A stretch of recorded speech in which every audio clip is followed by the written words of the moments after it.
A senhora sofreu dois abusos, né? Foram mais. Por duas pessoas específicas.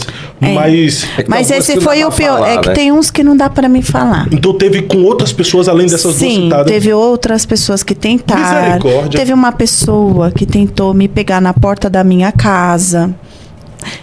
Foi difícil. E aí, esse foi o pior, porque foi o que durou mais. Foi mais ou menos cerca de 1 ano ali, né, de abuso e tal. E aí eu fiquei com a depressão pior. Então era assim, eu comecei a ter insônia, eu não dormia. Eu lia todos os livros da prateleira de casa. Eu, às vezes, por eu não conseguir me expressar, eu me arranhava, quebrava os meus cabelos. E eu chorava muito. Mas eu ia para a igreja, porque, como eu te falei lá no começo, o meu caminho sempre foi Jesus. Nos altos e baixos, não importava. Eu falava para Deus, eu não sabia nem orar, pastor Fábio. Crente de raiz, mas não sabia orar. Então, eu pensava, Deus, o senhor não me vê? O senhor não me enxerga? Aí eu falo, por que o senhor não fala comigo? Deus falava com todo mundo, eu cresci numa igreja muito profética, mas Deus nunca profetizou para mim, desde a minha infância. Todo mundo ao meu redor recebia a profecia, menos eu. Então, foi assim, momentos muito difíceis, que se fosse uma pessoa fraca, hoje eu vejo, né, se fosse uma pessoa assim, que não tivesse mesmo uma firmeza em Jesus, não se substituiria. Aí era assim, eu ia para a igreja de a pé, porque eu não tinha dinheiro, né, e voltava, era 1 hora para ir, 1 hora para voltar. E no meio do caminho eu ia com os meus pensamentos com o Senhor e eu falava para Ele, eu não aguento, Senhor, não aguento mais. E aí quantas vezes, né, dava aquele desespero na alma, era muito desespero na alma, era desesperador. Eu queria sumir do mundo, eu queria não existir. Eu perguntava quantas vezes para o Senhor, por que o Senhor fez eu viver? Por que o Senhor deixou eu nascer? Por causa disso, por causa daquilo. E eu não entendia.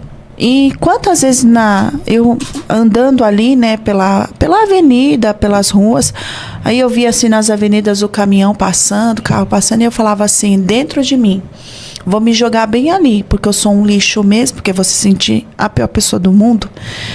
E se o meu pai me abandonou, você acha que Deus não vai me abandonar? Então você transfere isso também para Deus, né? Só que aí, como eu conhecia a palavra, sabe? Eu não tinha medo de morrer, pastor Fábio, não tinha. Eu tinha medo de perder minha salvação. Quando eu ia para me jogar, vinha a palavra do Senhor dentro de mim. Os suicidas não herdarão o reino dos céus. Eu dava um passo para trás, porque eu tive uma experiência com 13 anos de idade, onde eu vi, né, um arrebatamento. Então eu tinha aquela imagem na minha cabeça e eu falava, não posso fazer isso.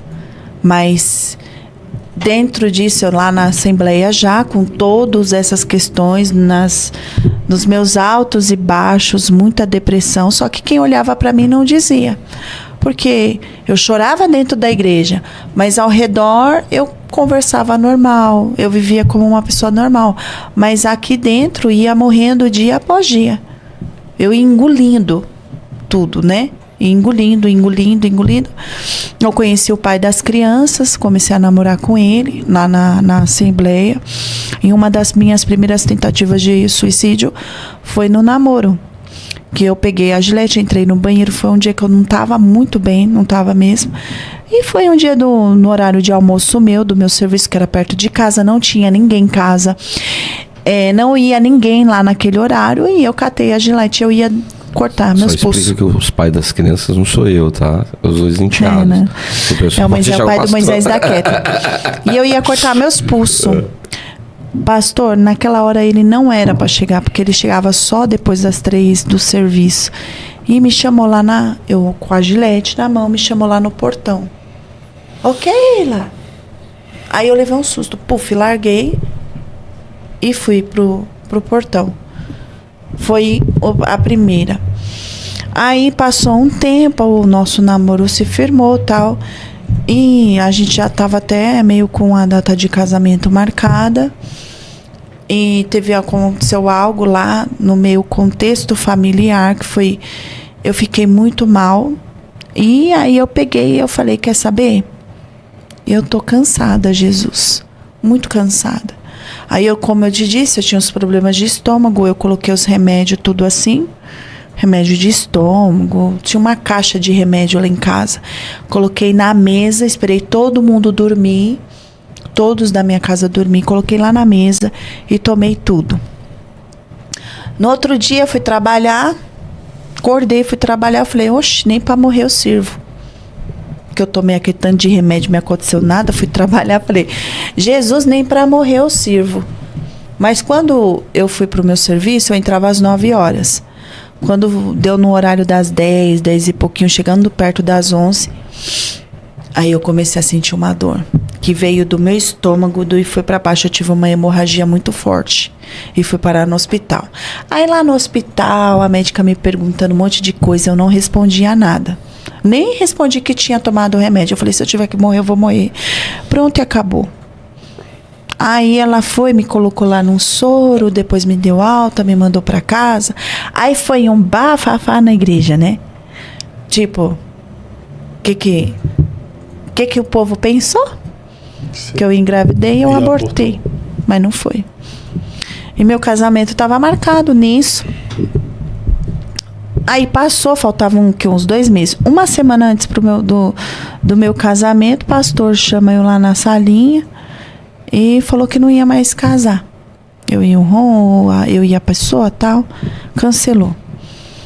Aí ele falou, você vai casar mesmo assim? Eu falei, oxe, se eu tô tão errada, se você tá falando que eu tô tão errada, o certo não é casar? Né? Mas não era por outra situação, que tinha um monte de gente lá na igreja que não queria que eu casasse, porque eu tava casando primeiro do que eu, né? Aí é tipo aquelas igrejas, tipo, aquela visão arcaica, né? Tipo igual família. Não, a mais velha tem que casar primeiro. É. Na igreja tinha isso aí. Olha que absurdo. Tinha isso. Oxi. Aí foi. É que eu não posso contar detalhes, porque eu não Como vou... assim? Na igreja... Assim, tinha as irmãs que não tinham casado. Tipo ainda, assim, mais velha na igreja. Não, elas que têm que casar, não você. Aí tinha uma velhinha lá que não tinha casado, tinha que esperar a velhinha casar ou morrer pra chegar a velha dela. Mas aí eles inventaram essa desculpa aí, que eu não podia casar por conta do bafafá. Imagine os varões dessa igreja. Os varões tinham que casar com as mais velhinhas. Então assim, não. É que na realidade é assim, né?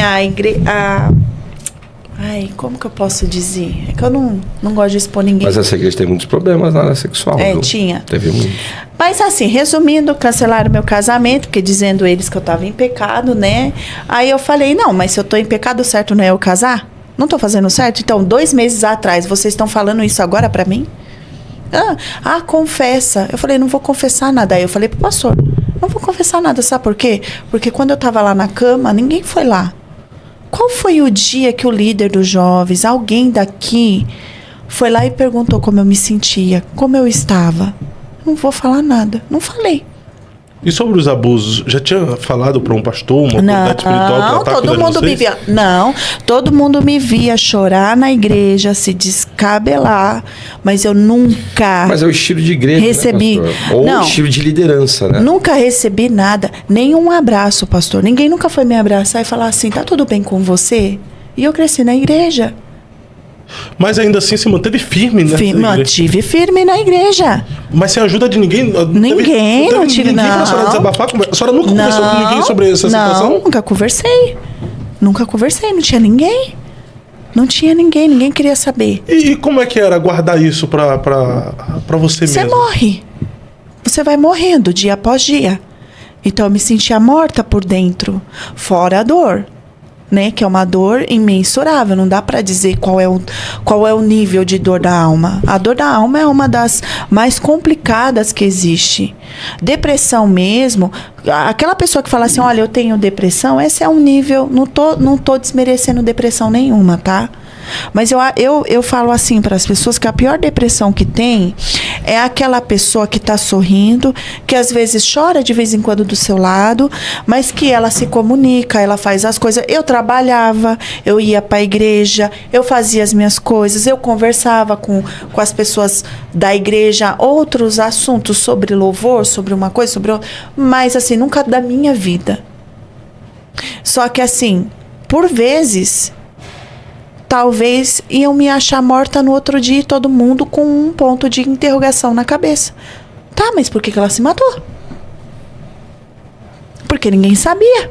E isso é um alerta para a igreja, né? Que às vezes tem tanta gente sofrendo. E o problema da igreja é que ela é muito julgadora. Pecou, é pecadora. Você sabe por que ela pecou? Você sabe qual é o nível da pessoa que ela carrega? Tudo bem, tem gente que é falta de caráter mesmo. Mas tem gente que não é. Tem gente que tá lidando com problemas que nem ela sabe.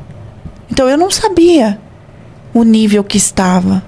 E a dor de alguém te tocar e você se sentir culpado é muito grande. Você se torna indigno. Você se torna uma pessoa indigna. Você é mais um indigno entre os homens, entre as mulheres. Você não se acha digno nem de adentrar na porta da igreja. Quantas vezes por eu me sentir mal? Eu batizei com 13 anos de idade. Eu mesma me colocava de banco, não tomava a Santa Ceia. Porque eu me achava indigna de tomar a Santa Ceia. E era uma dor muito grande para mim, porque como que eu não vou participar do corpo de Cristo? Mas não tinha ninguém em quem confiar para desabafar, conversar?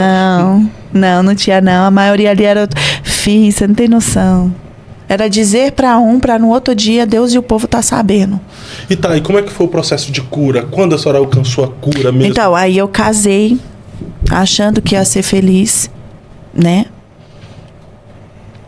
Tive o Moisés, a Cat, eu tive a Cat debaixo de muita depressão, muita opressão mesmo. Foi só piorando. Só que assim, eu mantive a minha vida de casada normal, eu fazia as coisas dentro de casa, eu trabalhava normal. Mas aqui dentro, teve quando eu tava grávida da Cat, era assim, o pai das crianças saía para trabalhar 4 horas da manhã, eu fazia lá a marmita dele, o lanche dele, tudo, mandava ele pro trabalho. Ele saía da porta para fora, eu despencava.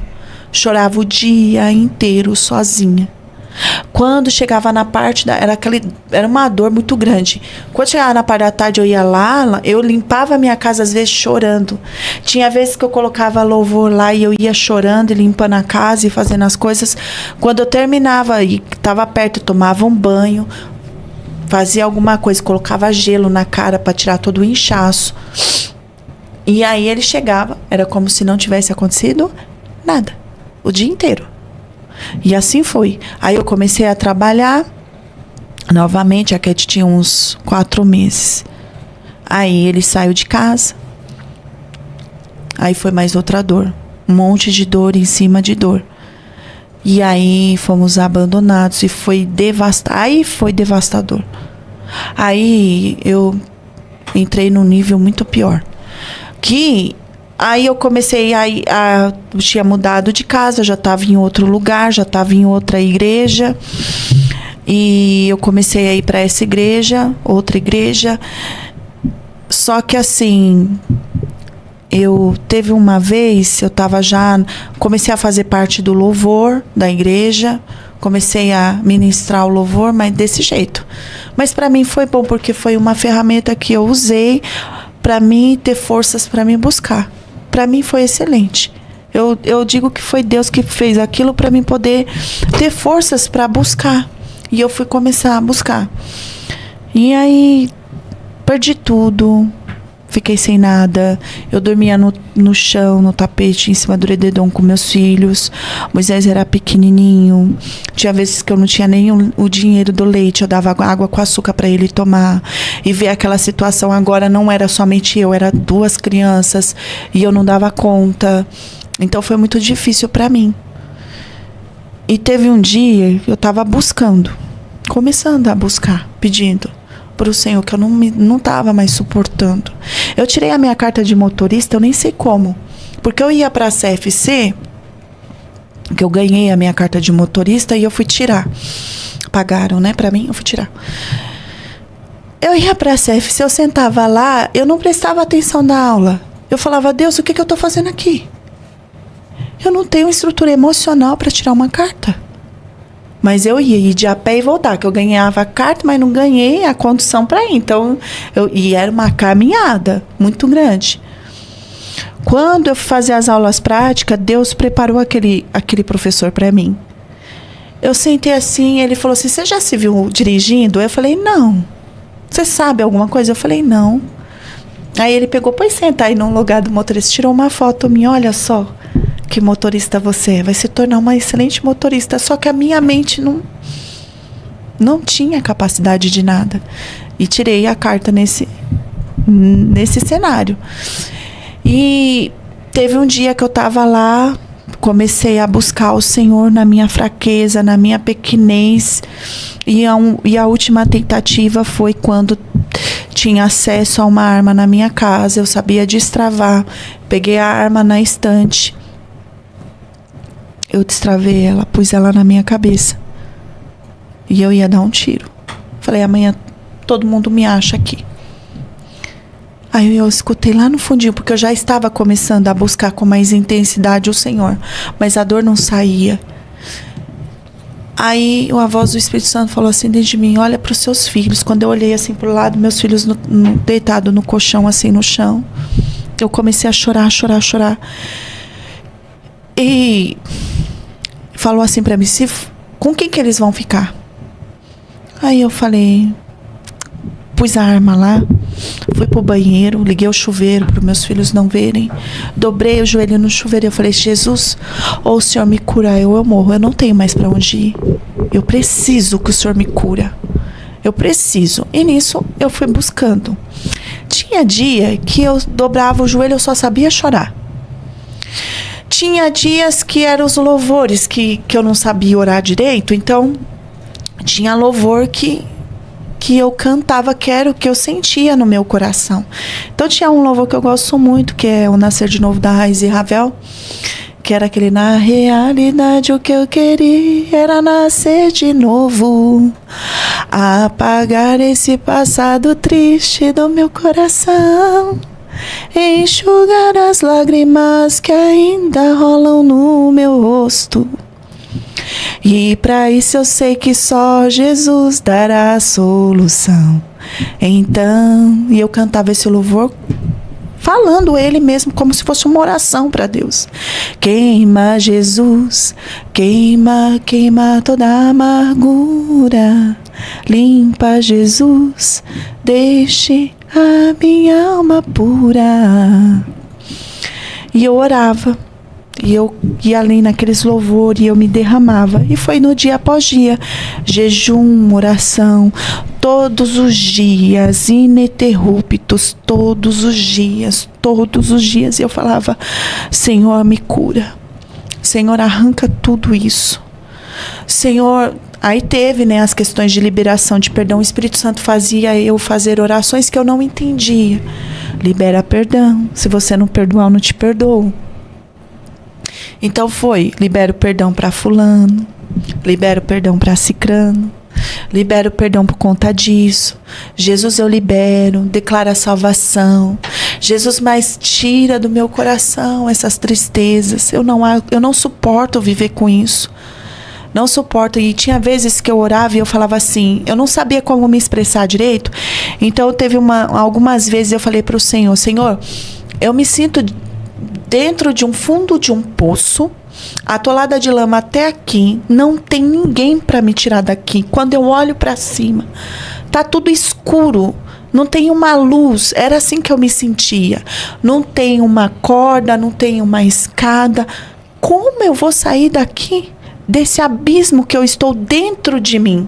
Porque eu morri dentro de mim, eu não tinha mais alegria. E foi tanto assim, porque eu sempre fui apesar dos apesares, eu sempre fui uma criança, uma adolescente que sempre sorriu. Mas as feridas foram ficando cada vez piores, que teve uma vez que eu estava na casa da minha mãe, e eu me lembro nesse período, que eu fui tentar, e eu sempre disfarcei muito bem. Só que nesse dia eu me lembro, eu estava lá na casa da minha irmã, da minha mãe, e olha que eles não são de muitos amores, né, mas estava lá. E a minha irmã mais velha chegou em mim e falou assim, Keila, o que você tem? E eu, por quê? Você não é mais você. Faz muito tempo que eu não vejo o seu sorriso. Foi então que eu descobri que nem disfarçar mais eu conseguia disfarçar.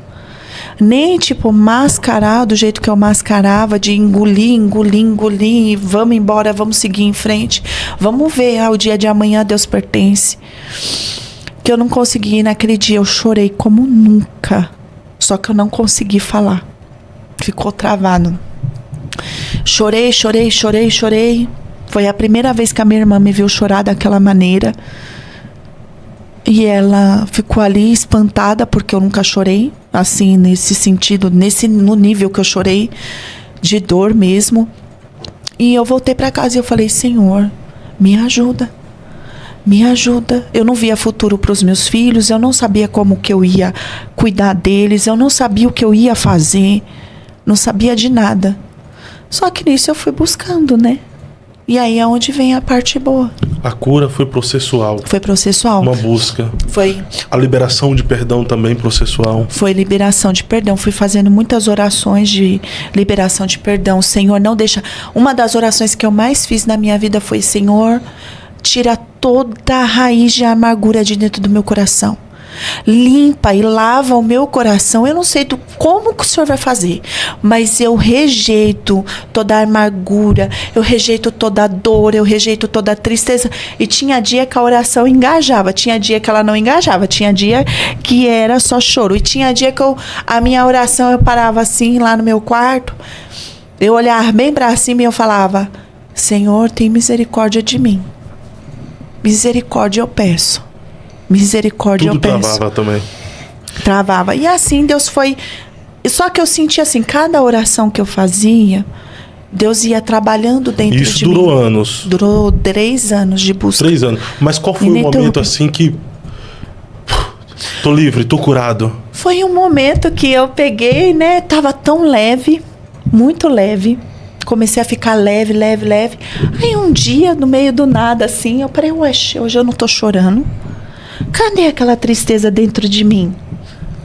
Aí eu falei, não, vou ficar triste porque o Moisés está sem leite, né? Não tem o leite dele, vou ficar triste. Eu não conseguia ficar triste. Porque você olha, eu olhava o meu cenário ao redor, nada era para ser feliz. Nada. Deus não me curou porque Ele me deu uma casa, porque Ele restaurou o casamento que antes eu tinha. Deus não me curou porque eu tinha o que comer na minha casa. Eu tava sem móveis. Eu dormia no chão, no colchão com meus filhos. Não, no tapete em cima do edredom. Depois um moço da igreja me deu um colchão que eu coloquei lá no tapete, no meio da sala, e eu dormi com meus 2 pequenininhos. Então era assim, eu tava sem nada. Tinha nada, eu trabalhava para pagar o meu aluguel, as contas, o dinheiro que sobrava eu comprava uns alimentos lá, acabou, não tinha mais de onde tirar. Você foi mãe solteira há muito tempo também? Fui sim. Então assim, o meu cenário era totalmente destrutivo, e Deus me curar naquele cenário, e eu não senti tristeza naquele cenário, foi algo extraordinário. Então para mim foi algo, eu falo hoje, eu sou feliz porque Ele me fez feliz antes mesmo de eu ter nada. Ele me curou de uma forma extraordinária. Ele me tirou da onde eu mesma não podia me tirar. Então foi tirando, foi arrancando. E aí eu percebi, eu falei, oxê, não tô mais sentindo tristeza. Não tô sentindo mais isso, não tô sentindo... Aí eu fiquei assim pensando, eu falei, Senhor, é isso que o seu poder faz? E continuei a busca. Dentro dessa busca, eu ouvi Deus audível. Cheguei a ouvir Deus audível, que até o Moisés ouviu também junto comigo. O Spirit Filled. Ele ouviu também, pequenininho. Porque foi muito doído, porque eu ensinei meus filhos a orar desde pequenininho. Então, pensa só, teve uma vez, isso eu gosto de contar, porque não para me se fazer de vítima, não. Ninguém é vítima. Eu não gosto desse papel de vítima. Mas foi vítima, né? São pessoas... Sim, fui vítima, mas assim, são pessoas com dores que precisam de cura. Nesse sentido. Teve dias do Moisés olhar pra mim e eu falar assim, mamãe, meu papai não me ama mais? Por que ele não vem mais? Porque o Moisés sempre foi muito esperto desde pequenininho. Então, com 3 anos de idade, ele olhou pra mim e falou, meu papai não me ama mais? Por que ele não vem mais pra casa? Aí ele dobrou o joelhinho lá no colchão do meu lado, pôs as mãozinhas assim, chorando. Papai do céu, traz o meu papai de volta, porque eu tô com muita saudade dele. E você, como mãe, ouvir aquilo, e você não tem poder. Você não tem poder para fazer nada. Foi muito difícil, foi muito doloroso. Eu ouvi aquilo do meu filho e eu falei, Jesus. E ser rejeitado também é difícil, porque teve situações que das vezes que ele aparecia lá em casa, foi difícil. Da dor, da rejeição mesmo, atitudes, palavras.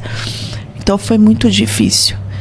Então Deus, naquele cenário onde estava tudo para ser morte, e daquele cenário de morte, Deus começar a gerar vida em você, por conta da tua busca, porque você não desistiu. Porque eu não desisti. Eu ia desistir. Mas quando eu ia desistir, Deus não desistiu de mim. Ele foi lá. E foi algo extraordinário. Eu choro porque foi algo extraordinário. Hoje a senhora é curada? Hoje eu sou curada. Se sente curada? Hoje eu pulo de alegria. Livre? Livre, sou totalmente livre. Mas doeu? Doeu muito. Mas assim, aí... O que mais doeu? Eu acho que o abandono. O abandono dói. E de vez em quando... Solidão dói. Fui uma pessoa muito sozinha, apesar de que tinha pessoas no meu quintal, tinha família ao redor, mas não tinha acolhimento. Então é um tipo de solidão e de abandono, onde você se vê cercado de pessoas, mas ninguém te estende a mão.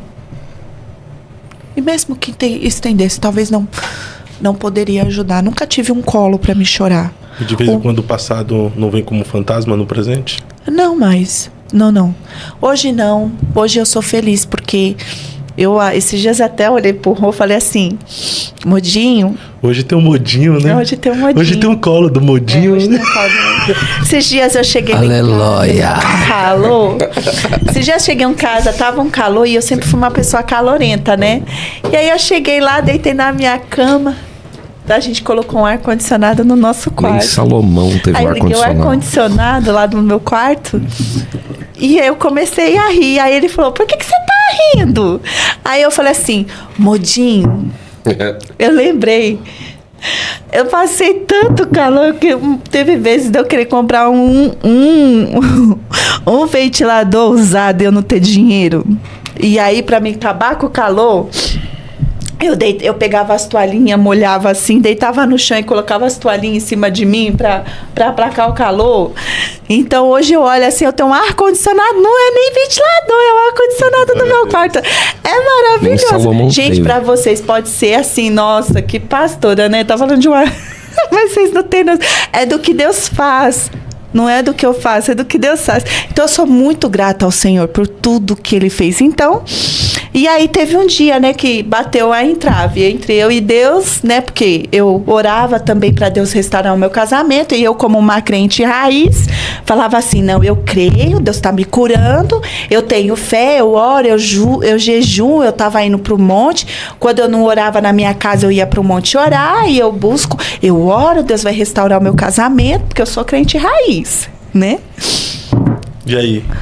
Aí teve um dia que eu tava assim, Deus já tava me curando de uma forma extraordinária, tava já finalizando o processo de cura, que eu já tava bem... Aí eu me levantei, aí eu ia trabalhar com outros ares. Mas ainda mãe solteira? Mãe solteira. Não, mas tipo... Não me importava mais. Não era mãe solteira, era uma mulher. Não tava nem aí, porque a cura que Deus estava me dando, glória a Deus por aquilo. Eu conseguia respirar agora. Eu fazia assim, ó. Eu tinha vida. É muita vida que Deus estava me dando. Prazer em viver. Prazer em viver. E eu olhava para os meus filhos, eu já conseguia imaginar eles crescendo, já conseguia imaginar eles fazendo algo. Então, assim... Foi algo extraordinário. Aí eu falei, vamos lá, Jesus, vamos lá, vamos orar aqui agora. Eu estava sendo, nessa época, eu falo assim, que o céu era baixinho. Deus começou a me visitar de uma forma extraordinária.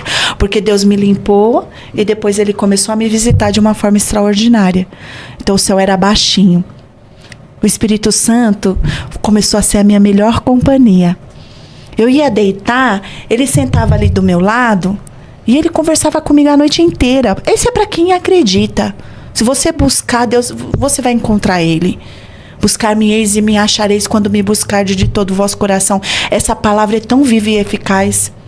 E eu conversava ali com o Espírito Santo toda noite. Às vezes eu virava à noite conversando com o Espírito Santo. Eu falava, oxe, tem que trabalhar. Aí eu só levantava, punhava a roupa. Vamos, filho, vamos trabalhar. Levava eles para o meu serviço, né? Porque não tinha com quem deixar. E assim, teve um dia que eu dobrei meu joelho e eu falei assim, tá bom, Jesus, vamos lá, né? Tem já um tempo assim que eu tô buscando o Senhor. Eu creio que o Senhor pode restaurar o meu casamento, isso é fato. Fala pra mim. Foi essa oração que eu fiz. Fala pra mim, Senhor. Se o Senhor me prometer, se eu tiver que esperar 10, 15, 20 anos, mas o Senhor me prometer que Ele vai voltar transformado para nossa família ser uma família de novo, eu espero sem problema nenhum. E eu tinha isso no meu coração, porque eu era crente raiz. E eu acreditando que Deus ia vir falar assim, não, filha, daqui tanto tempo ele vai voltar. Não, aguarda mais um pouquinho. Sabe qual foi a resposta de Deus? Aquele dia o Senhor se manifestou na minha vida. E Ele falou bem assim para mim, filha, eu tenho o poder de restaurar qualquer casamento. Eu tenho esse poder. Porém, todavia, entretanto, eu dei o livre-arbítrio para um homem. E ele não quer. As orações, elas são um certo efeito. Elas têm um certo efeito. Sabe por que tem homem que volta, né? A mulher vai lá, busca. Aí ele volta, por um tempo ele fica bem, depois ele faz tudo de novo. Porque dentro dele não é a vontade dele, é as orações. Que é como um dipirona numa febre. Ele tem um livre-arbítrio dele. E ele não quer. Se ele voltar, ele vai fazer você sofrer e vai fazer pior depois. Ele não quer. Aí nesse dia Deus tirou um peso tão grande de mim, porque eu ouvia certas ministrações de certos pastores e eu acho isso muito imprudente. Coloca um jugo muito grande, a mulher sabe, edifica a sua casa. Prefiro o assassinato do que o divórcio. Eu cheguei a ouvir isso de um pastor ministrando sobre casamento. E não é assim. Deus não é assim. Deus me mostrou que não é assim. Então quer dizer que Deus perdoa tudo, menos um divórcio. Que nem foi você o culpado. Um assunto pra gente discutir, né? É. Aí tá. É um assunto, mas aqui não. Aí tá. Aí eu falei, então o Senhor termina de me curar, de me limpar, que eu tô muito bem. A partir de hoje, eu não quero mais casar. A partir de hoje, o Senhor vai ser o meu marido e o pai dos meus filhos. Só me ajude a cuidar dos meus filhos. Só isso que eu quero. E continuei seguindo a minha vida. Deus preparou o dinheiro do meu divórcio. Deus me deu um vestido, um sapato. Fez eu ir no cabeleireiro para quem não tinha dinheiro. Deus preparou tudo. Me deu uma paz tão grande no meu coração. Mais pro divórcio do que pro casamento. Só que assim, passar por um divórcio, gente, não é brincadeira. É doloroso. Né? Muito. No dia que eu fui lá no fórum familiar assinar o divórcio, é como você declara uma falência na sua vida, porque a dor é a dor da morte, gente, porque você vê ali a sua família. O meu sonho sempre foi construir eu cresci na igreja, então meu sonho era qual? Casar cedo. Eu falava pra minha mãe, vou casar cedo. Sem interromper, Léo. Por favor. Diga. Não, a gente tem que concluir. Casar cedo, ter filhos, começar a minha vida cedo no nome de Jesus. Então foi isso. E fui lá pro divórcio. Foi difícil, foi doloroso, mas foi a última. E acabou ali. Dali, aí o Senhor falou pra mim depois, né? Me visitou, falou, você vai casar de novo. Eu falei, o Senhor tá louco, vou nada, quero não. Deus me livre. Pra que eu vou casar de novo? Vou ser presa de novo? Aí eu vou casar com uma pessoa que vai me proibir de ir pra igreja. Eu tô sendo o Senhor tá sendo o maior de todos os maridos pra mim. Aí o Senhor falou, não sei o quê, né? Aí foi quando falei, não vou não. Aí eu trabalhava, né, com um pastor, trabalhava no escritório dele, mas nunca olhei. Aí teve um dia que ele chegou lá no escritório e falou assim, depois de um tempo, né? No tempo que fui. A única pessoa com quem eu me casaria hoje seria você.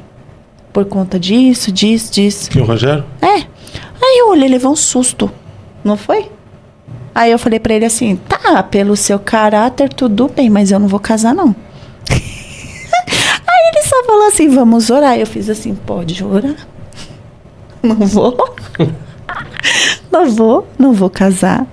Você tá doido? Vou arrumar guerra com a minha família, vou arrumar guerra. Deus me livre, acabei de ser curada, Deus me livre. Vou não. Aí, né, ele fez, aí a gente na época tava na mesma igreja, fizemos, aí eu só pedi pra ele na época, pedir autorização pro pastor, fazer uma libertação comigo, finalizar aquilo que eu já tinha começado. Aí ele fez, depois a gente começou a fazer uma campanha no monte. Aí Deus foi preparando assim. Mesmo assim, eu pedi para Deus muitas confirmações. E a gente casou assim, ó, em pouco tempo. Eu falei que eu casei, o Espírito Santo fez assim, ó, vai, casa. Aí eu falo, eu não casei por amor, eu casei por obediência.